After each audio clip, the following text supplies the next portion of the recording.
Es verdad, y ocurrió cuando tenía como 6 años. En una habitación silenciosa, si pegas la oreja a la almohada puedes oír los latidos del corazón. De niño, ese golpe apagado y rítmico sonaba como pasos suaves sobre una alfombra. Así que casi todas las noches, justo cuando estaba a punto de dormirme, escuchaba esos pasos y me despertaba de golpe, aterrorizado.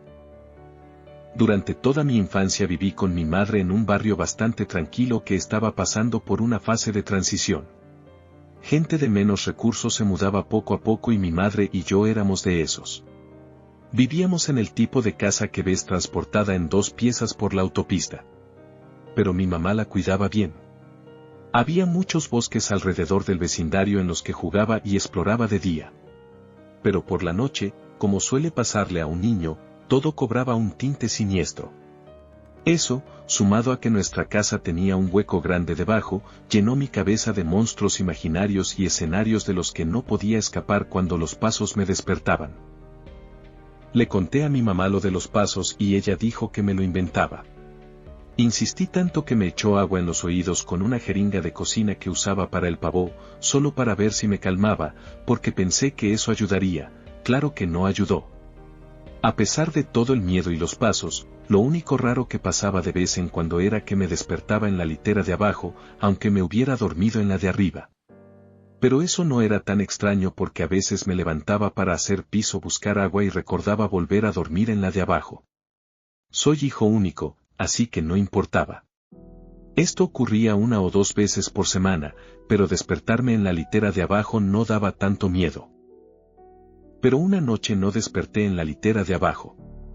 Escuché los pasos, pero estaba demasiado dormido para despertarme por ellos. Y cuando abrí los ojos no fue por el ruido de unos pasos ni por una pesadilla, sino porque tenía frío. Mucho frío. Cuando abrí los ojos vi estrellas. Estaba en el bosque. Me incorporé de inmediato y traté de entender qué pasaba. Pensé que estaba soñando, pero no parecía encajar. Y tampoco parecía encajar que estuviera en el bosque. Delante de mí había un flotador desinflado, uno de esos con forma de tiburón. Eso le daba al asunto un aire aún más irreal, pero después de un rato parece que no iba a despertarme porque no estaba dormido. Me puse de pie para orientarme, pero no reconocía ese bosque. Jugaba en los bosques cerca de mi casa todo el tiempo, así que los conocía bien. Pero si estos no eran los mismos, ¿cómo saldría? Di un paso y sentí un dolor punzante en el pie que me tiró de nuevo al suelo. Había pisado una espina. A la luz de la luna vi que había espinas por todas partes. Miré el otro pie y estaba bien. Y, de hecho, el resto de mí también. No tenía ni un rasguño más y, ni siquiera estaba tan sucio. Lloré un poco y luego me volví a levantar. No sabía hacia dónde ir así que escogí una dirección al azar. Me resistí a gritar porque no sabía si quería que quien fuera que hubiera ahí me encontrara. Caminé lo que me parecieron horas. Intenté caminar en línea recta y corregir el rumbo cuando tenía que rodear algo. Pero yo era solo un niño y tenía miedo. No había aullidos ni gritos, y solo una vez oí un ruido que me asustó. Sonó como un bebé llorando. Ahora creo que solo era un gato. Pero entré en pánico. Corrí, cambiando de dirección para evitar matorrales grandes y árboles caídos. Prestaba tanta atención a donde ponía los pies porque estaban destrozados, que no me fijaba en a dónde me llevaban esos pasos. Pagué eso después de oír el llanto, vi algo que me llenó de una especie de desesperación que no había sentido desde entonces. Era el flotador. Estaba a solo 3 metros de donde me había despertado. Esto no era magia ni un pliegue sobrenatural del espacio. Estaba perdido. Hasta ese momento había pensado más en cómo salir del bosque que en cómo había entrado. Volver al principio hizo que mi mente diera vueltas. ¿Había corrido en un círculo enorme alrededor de ese lugar? ¿O simplemente me había dado la vuelta y empezado a regresar? ¿Cómo iba a salir?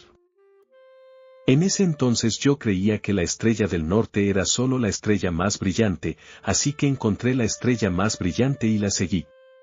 Poco a poco las cosas empezaron a parecer más familiares y cuando vi la zanja de tierra donde mis amigos y yo nos hacíamos guerras de barro, supe que había salido. Para entonces caminaba muy despacio porque me dolían tanto los pies. Pero estaba tan feliz de estar cerca de casa que empecé a trotar cuando vi el tejado de mi casa por encima de otra casa baja. Solté un sollozo y corrí más. Solo quería estar en casa. Ya había decidido que no diría nada porque no sabía ni qué podría decir. Volvería a entrar, me limpiaría y me acostaría. Mi corazón se hundió cuando doblé la esquina y vi la casa completamente, todas las luces estaban encendidas. Supe que mi mamá estaba despierta y que tendría que explicarle o al menos intentarlo. Y ni siquiera sabía por dónde empezar. Mi carrera pasó a trote y el trote a paso. Vi su silueta tras las cortinas. Y aunque me preocupaba cómo explicarle cosas que en ese momento no me importaban, subí los pocos escalones al porche, puse la mano en la manija y giré. Justo antes de empujar la puerta, dos brazos me rodearon y me tiraron hacia atrás. Grité todo lo que pude, mamá. Ayúdame. Por favor. Mamá. La sensación de estar tan cerca de la seguridad y que de pronto te arranquen de ella me llenó de un tipo de terror que, aun con los años, es indescriptible. La puerta de la que me habían alejado se abrió y un rayo de esperanza me atravesó. Pero no era mi mamá. Era un hombre. Era enorme. Forcejeé y di patadas a las espinillas de la persona que me sostenía mientras trataba de alejarme de quien acababa de salir de mi casa. Estaba asustado, pero furioso. Suéltame. ¿Dónde está ella? ¿Qué le hiciste? Justo cuando la garganta me ardía de tanto gritar y tomaba aire, me di cuenta de un sonido que había estado ahí más tiempo del que yo había notado. Cariño, cálmate. Te tengo. Sonaba como mi mamá. Los brazos se aflojaron y me dejaron en el suelo. Al acercarse el hombre, su cabeza tapó la luz del porche. Miré su ropa, era un policía. Me giré hacia la voz detrás de mí y vi que era realmente mi mamá. Todo estaba bien. Empecé a llorar y los tres entramos. Me alegra que estés en casa, cariño. Dijo ella, llorando también. Me preocupé, creí que no te volvería a ver. Lo siento, dije. No sé qué pasó. Solo, quería volver a casa. Lo siento. Está bien. Solo no vuelvas a hacer algo así, no sé si mis espinillas lo resistirían, se escapó una risa entre los sollozos y yo sonreí un poco. Lo siento por patearte, dije. ¿Pero por qué me tienes que agarrar así? Tenía miedo de que te volvieras a ir, respondió ella. Yo estaba confundido. ¿De qué hablas?